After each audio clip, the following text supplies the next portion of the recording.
just going to see if I can access this a minute whilst I'm doing the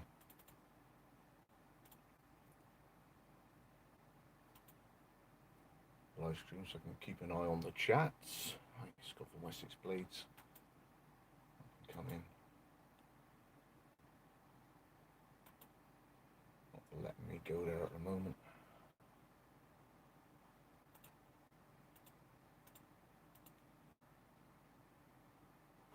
Right. So what I'm going to be doing is just being available for comments whilst I go over the last few stages of this lever. Now it's letting me. Morning, Mr. K, Mr. Kaiser. Yeah, it's not letting me do it at all. But anyway, just so I can keep track of comments, etc. It's just not letting me access the live chat.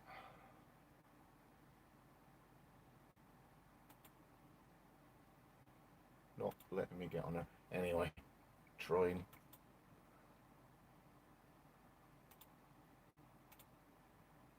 No, never mind. What I'm going to be doing is finishing off the last few stages of this sheath. Okay, so it has been tooled, it has been formed. I put the character of all the different shapes. Gary, this Black Prince Galahad. One of me love to fish, and I'm going to first up. Thank you, John. I'm going to coat the motifs with Resolene, so they're more resilient to the bashing.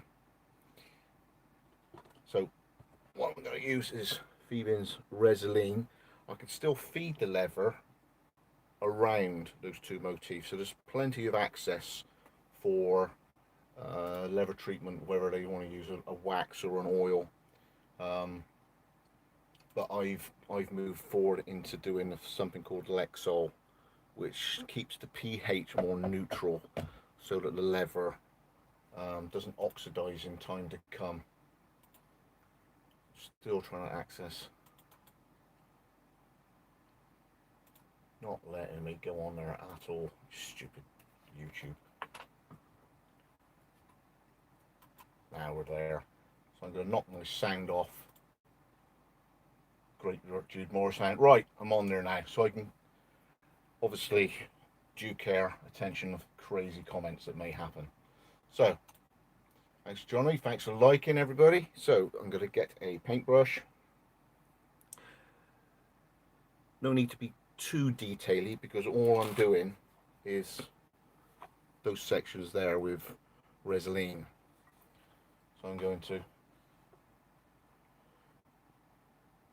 always looking to improve. I said I'd like to think that this is about the pinnacle of what I've got to now. The main thing that's to move forward is the formation of that stag. It's getting the shape and the hair and all the antlers to move underneath and above by compressing and forming the lever as I'm going, so one antler looks like it's going underneath the other. So a little bit of Resolene. Thank you, love to fish. Thank you. And because it's lower than the rest of the lever, it will actually rest quite happily.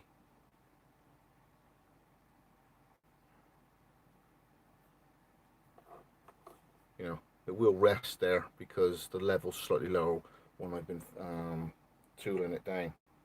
So those motifs are going to get a quick coating of Resolene, which will weatherproof it to some degree. But as I mentioned earlier, I can still feed the lever down the tourist Dave. Hi there. Okay, so I'd have to be careful going over this edge, so I'll sort of tilt it over.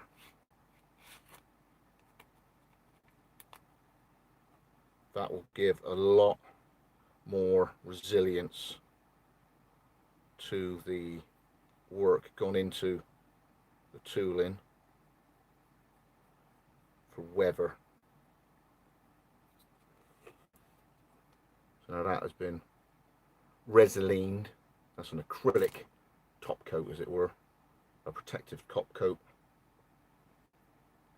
Makes the colours pop a little bit more. And then I'm going to do the Spartan helmet. I'm also going to be going to the prepper meet, which is a weekend and a half away, which is the sort of 8, 9, 10-ish. Like there. 8, 9, 10 of July. So I'm going to be there until the Sunday. Bring his guitar. Yeah. There we go. Gary, I think the first thing that I had an advantage of when I went in the workshop, I'm determined to keep the low shelf about 15 to 20 inches free all the time, and my 4-compartment box tray thing I take, that's where it lives. Up until now, I'd be looking, searching, hunting for somewhere to put something. It usually ends up on the table saw.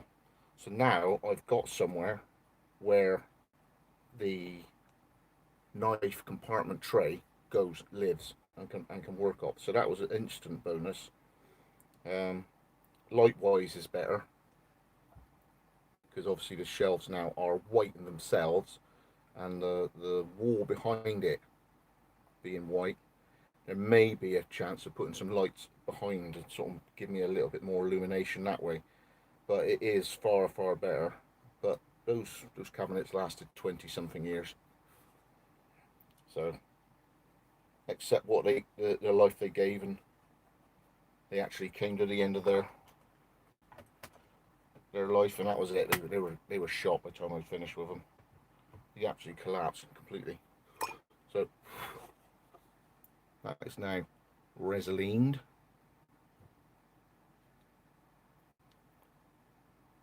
Now what I'm going to do next, while that's drying, I'm going to give the handle just a very gentle coat of boiled linseed. I'll give you an appreciation of what the wood looks like. That's Jimmy. Yeah, I got an email from your buddy, and we'll catch up. Books like, at the moment I'm fully booked, but what I'm hoping to do is get these finished, get ahead of myself a little bit, and then for the prepper meet, open my books for a short period. So in the next couple of weeks there will be a short time where I'm open, and then it'll probably be a case of, it'll be 2 years ago, because that's what happens. I open my books for like 4 days. Yeah, it makes a motif stand out.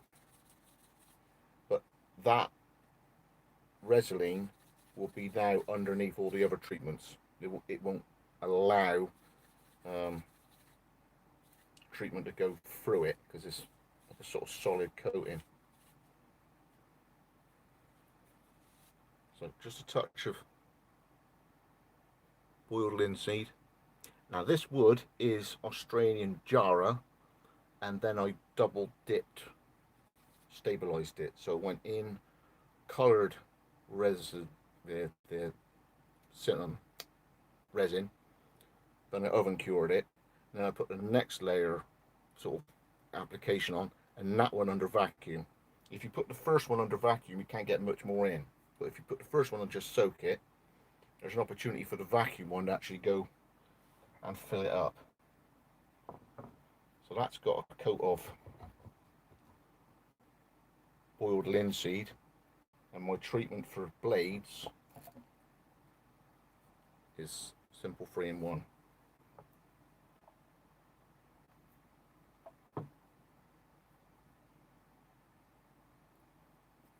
And I can sit and wait whilst I get on with the resin.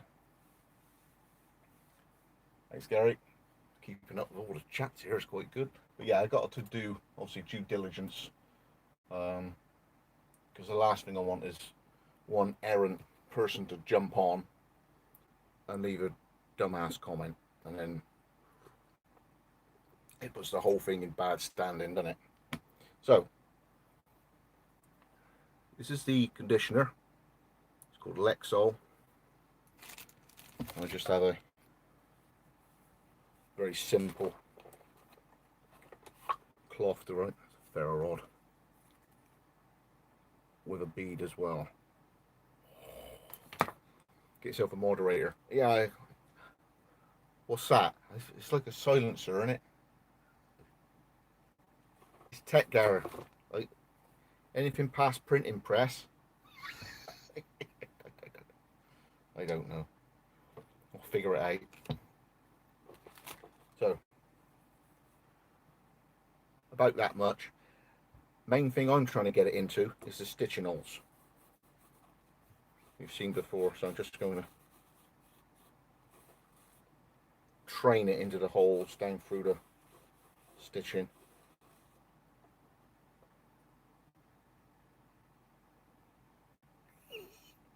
Yeah, he was never all there that way at Wessex Blades, I tell you.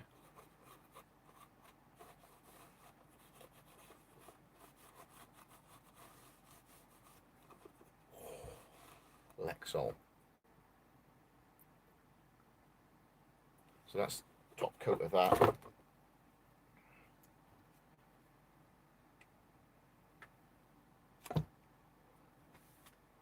Simon Hill. God, got some usual suspects here. Thanks for joining up, guys. Again, on the back, working it into the holes. And especially as the strap folds up and over, you get to the fleshy open sort of side of the lever, and you can really work it in there over the top with the loop, and then get some treatment down inside as well. Yeah, I think Funky's got as many moderators as he has contributors, I think.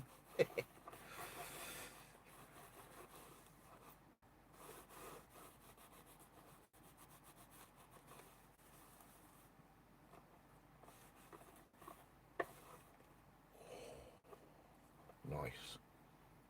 It does put a bit of a sort of shine, but the main thing with the treatment is mindfully you're putting food into it, you're treating the leather, you're sort of nourishing it.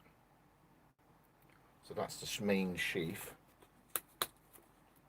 and now the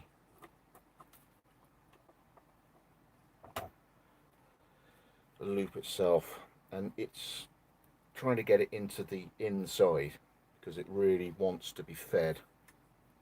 Yeah, one dope can do Mr. Owl's gore rhythm. Yeah, it don't take much.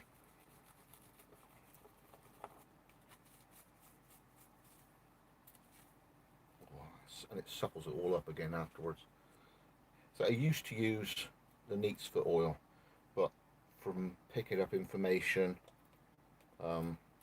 and reading a bit, it turns out that over time, neat's foot it sort of contributes to the leather getting oxidized in time over years to come. So what would make, I'm not making leather products that are only supposed to last 4 years. I'm making leather stuff I'm looking to last 50 years, and I don't want future time where something I've done can be adversely affect the leather. So if anybody previously had stuff with neat's foot in, if they get that in, it'll negate everything anyway.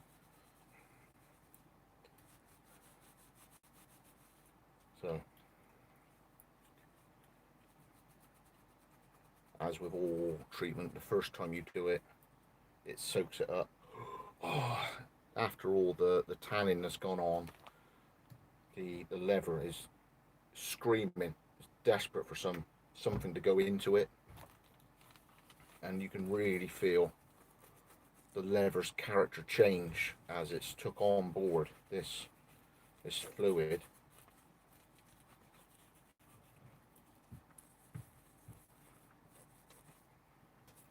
Oh, that's nice. Now the other thing I've done with the edges of the sheath and the strap is I've slicked the edges so that they've been smoothed down, which stops ingress of dirt and seals it up. I then would have put extra colourant and ink on the edges, so it's got a sort of denser look to it, and then the edges are then resined as well. Because I've already slicked it down, I'm not expecting to be able to get treatment into the edges, so I might as well seal those off. So you've got a choice of using edge coat, which looks a bit false and sort of artificial. So what I've been doing occasionally now is using resin, and I've got a dark burgundy belt loop strap with basically not an artificial looking black plastic coating down the edges. I think it looks more natural. Where it is there, just one drop, one drop, one drop on the actual snaps. So he can go back into there. Oh, and that went in lovely.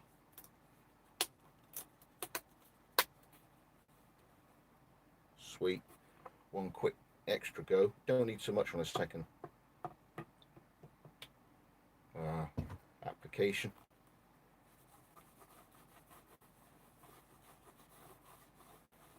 I just wonder how many of you are actually prepper meat bound. If you want to leave a comment, if anybody else we can meet up. I noticed Dan was looking to bring a guitar.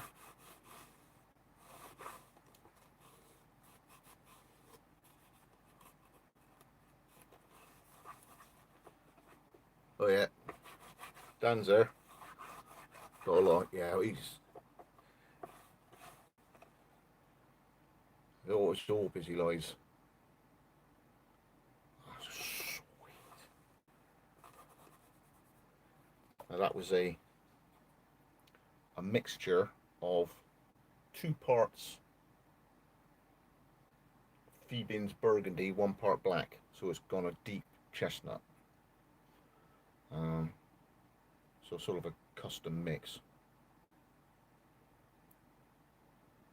Yeah, it works like crazy. I mean, before I do the Wessex stuff, I'm up at 3 AM in the morning to go do Tisco stuff. Right, coffee, let that dry for a split second. And then the final stage, it dries pretty quick. The final stage is this. How much is this one going for? Or 350 plus, I think it is, because of the thigh burl, 2 motifs, ferro rod and bead, and this has took me nigh on 2 weeks. That's my speed. One knife is 2 weeks, 2 weeks plus. And as they sort of overlap and come through, well, I'd like to think it's worth it. That's the price it was as of January 2017 when he did the order. Sort of, you know, when he did the order, that was the prices that I was using. So they have gone up a little bit, but I suppose the last time I was taking orders was summer 2019-ish, the last prepper meet.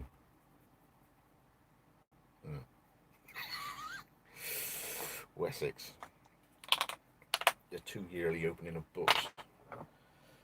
Right, now for the fun bit. This bit of tissue, and the final stage is carnauba cream, and all it is, I don't know about perfection, but it's as near as I can get it. So a bit of carnauba goes on.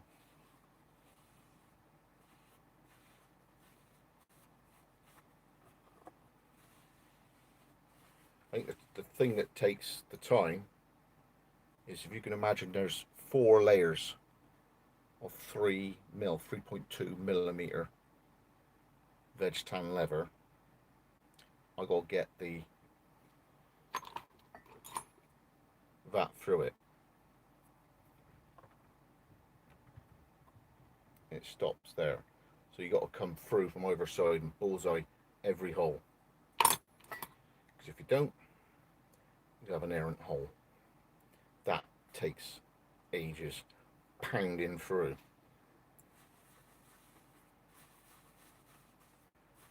So it's the way I make them. Hand stitched, hand punched, hand tooled, hand dyed.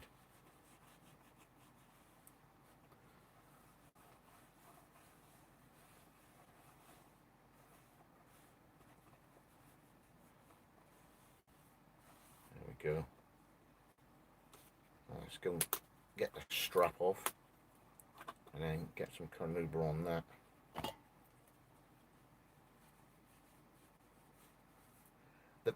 Yeah, daunting. The thing with leather is you can make each thing fit an individual knife by where you would fold it round and where you'd actually finally set it with contact adhesive and then put the holes through. But even something like, as soon as you want to run that edger along your edge of your sheath, and like a router, you've got a fence running. So knife gets loose. I'll be down in a second, John. Yeah, when you run that down like a router would have a fence, and you go around the slightest slip, and you as soon as it goes inside, it's finished. You'll have to like maybe try and tool something over the top of the scratch that you've made. A lot of the times a good bench helps. If ever you're doing any tooling, you want a good return on the power that you've used on the punches. So a good slab, like a sort of memorial plinth of marble. Don't use metal, because the metal, if you're wet forming, makes the leather black. Does that make sense? So you want to use marble slab. But I managed to get a few offcuts from kitchen worktops, so that would be the sort of 3-inch plinth all the way around the kitchen. Even if you had that would be fine, but make sure that you get one of those abrasive spongy things and take the corners off, because when you power things through, that sharp edge will make an impression on the back end of the leather. So make sure any marble that you get, you've rounded off the top edge, so it's on those corners, it's not a 90-degree vicious corner. Right, let's go back to John's question. How can you tighten it when the knife gets loose? Okay, if you've made your leather sheath and over time it has worked loose, my sheaths are generally, the teardrop is quite flat, and it's formed flat. It constantly wants to go flat, so it's less than the thickness of the knife. So when it goes in, it starts there, but has to yield as it goes to the palm swell.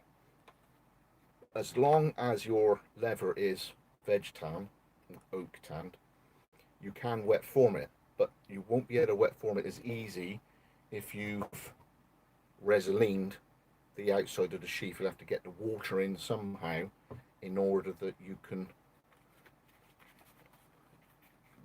pliable wise, when the leather gets wet, you can give it another characteristic shape around the knife. What I don't like doing is I see a lot of sheaths and they've put the knife in, wrapped in cling film, and they've got a tool, and they, if this was a sort of like piece of plastic, and they've really worked it all the way around, and I don't like that really defined radius where the thing's been worked and pressed in like that. I'd rather it looked smooth like this, and in time,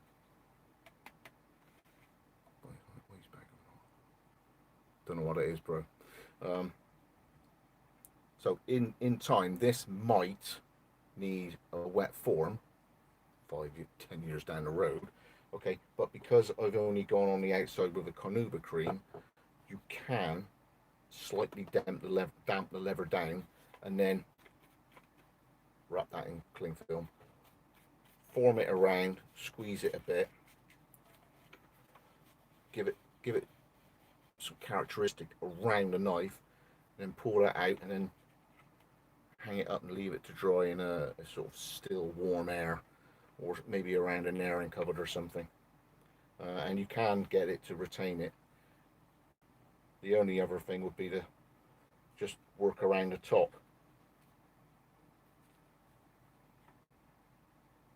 I think there's conversations between chaps there, carry on. Alright, so that now is carnauba creamed. I want to make sure I don't knock the bottle over. So that's there, that's there. I need to cream this. That's what I had to do, if I remember. Losing track of what I'm doing here.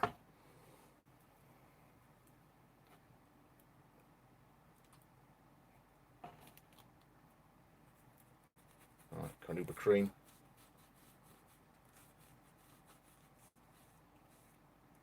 Whoa.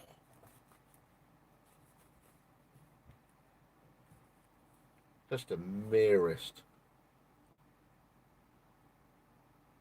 Ah, beautiful. Merest smear of carnauba. And you can just do it over and over again in time to come. If you force dry your leather, I leave it go in its own speed. So when I'm doing the tooling, I'll have a pot of clean water, and I'll use some of the lamb's wool in thick daubers, and just like that, and just gently, it's called casing the leather. In 10 to 20 minutes, you might have to case the leather again, but the thing about drying leather is you can make it hard. So you can make leather armor by putting it in the oven. I don't want that too much. The reason my stuff is hard and stiff, like it's tough, is because the leather is 3.5 millimeters thick, and is stressed into that teardrop shape. So that's what it wants to remain as, and having two welts down through the side there, that is a lot of rigidity. Every stitch just goes in, I'm going like that with the stitching. The knot then goes double knot over when I'm lock stitching down inside that. It just basically stiffens the whole thing up right the way up through. And the glue that I use is an all-weather multi-purpose adhesive, so it's practically like sealed it in plastic as well, so it's very stiff. It doesn't move. The thing like leather is, it used to be alive, and I'd rather not put too much stresses and strains on it. You want to give it as much chance as you can to last as long as it can. So try not to dry it out too much. When you use wax, like if you had Robert Radcliffe's, what was that wax that I used to use? Can't see it now because I've sort of phased out from it. If you use a heat gun, it's only enough heat has gone into it to melt the wax, and you're moving on somewhere else. So you'd never get to the heat of melting the thread. You'd never look as if you've got a dry spot. And you just don't want to denature the leather in any way. You know, you're trying to give that leather the best opportunity you can to last as long as possible. So I don't force dry leather. If you're gonna wet form it, you just hang it up like that, and it's in a warmish room, maybe that's fine, but I wouldn't stick it on top of the Aga, if that makes any sense. Well, I must say thanks to everybody for dropping in and staying so long. Must be the biggest, longest contributed live stream I've ever done, and I'm really happy that the signals remained. So let's put that in there.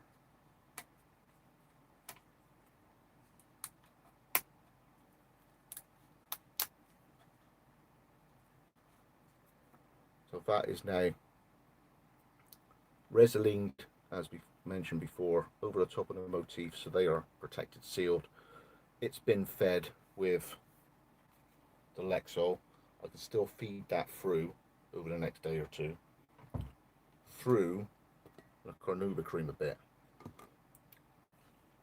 It'll take the carnauba in a bit more. So that's that complete. And if you wanted to afterwards with the carnauba, give it an hour or so, and you can buff it up with a cloth such as this. So it's only been a few minutes. There it is. So that's buffed there. Oh, something just popped on. No, you carry on, guys. You can chat amongst yourselves. It's absolutely fine, as long as the issue isn't discussed, which will put me in bad stead. That's absolutely fine. I mean, if you were going to meet up and buy a tent off each other, you carry on. So there we go, 32 minutes. Thank you ever so much, everybody, for dropping by. I hope you've enjoyed the chat. Nice meeting up with everybody. Mike! Right. I've mentioned this a few times. There's a few things that's kept Wessex Blades going, and one of them is Mr. Mike the Polisher. Hi there, Mike. How you doing? I'm not allowed to say. It's just disappeared. Election deck. Should be in view in the museum. Oh, so cute. Well, that's good because I finally do that now. That's for museums. Thanks, Mike. That means a lot, mate. There we go. I suppose the other thing about leather work is, I'd say one of the biggest, most important tips to remember is, if you're going to be doing a sheath with stitching lines, get that shape perfect before you start running stitching lines down, because the groover or the stitching wheel, however you're going to do it, will take the edge as its true line. So get that straight. Use a ruler and a blade.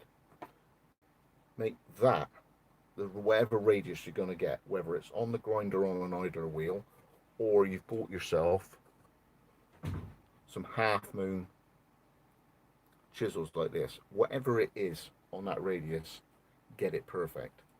And whatever you do with that, get that perfect. Whether you've got a board with abrasives on, or you're on your grinder and you're going like this, however you're going to do it, get it right. Have a good day. Thanks for dropping in, John. Greatly appreciated.